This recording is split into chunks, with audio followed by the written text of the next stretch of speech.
सेना प्रमुख जनरल उपेंद्र द्विवेदी ने पुणे के खड़कवासला में राष्ट्रीय रक्षा अकादमी एनडीए की 150वीं पासिंग आउट परेड के दौरान कहा कि भारत ऑपरेशन सिंदूर 2.0 के लिए पूरी तरह से तैयार है।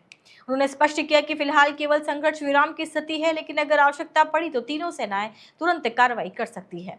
जनरल द्विवेदी ने बताया कि ऑपरेशन सिंदूर ने एक बेंचमार्क स्थापित किया है कि भारत किसी भी उकसावे पर कैसे जवाब देता है। उन्होंने नए अफसरों को सलाह दी कि आधुनिक युद्ध के लिए पारंपरिक के साथ साथ मल्टी डोमेन वॉरफेयर में दक्ष होना जरूरी है, जिससे जमीन, हवा, समुद्र, अंतरिक्ष, साइबर, इलेक्ट्रोमैग्नेटिक और कॉग्निटिव क्षेत्र शामिल है। उन्होंने थिएटर कमांड व्यवस्था की और भी संकेत किया और उम्मीद जताई कि अगले 2 से 3 साल में ये जमीनी स्तर पर लागू हो सकती है। इसके तहत किसी अभियान या क्षेत्र के लिए तीनों सेनाओं की एकीकृत कमान होगी।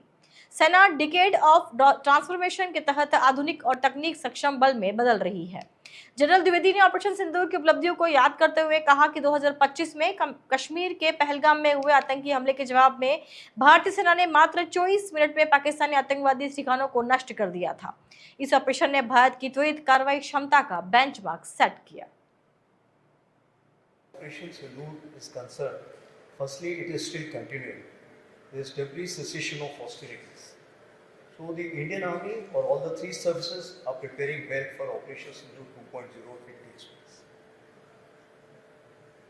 Presently, we are looking at enhancing our synergy within the three services. We are looking at equipping ourselves for the next warfare. As I have told you, the next warfare will not be limited to the land, maritime and air alone. The new entries, that is the space, cyber and cognitive warfare, will play a very important role. What we have seen over a period of time, that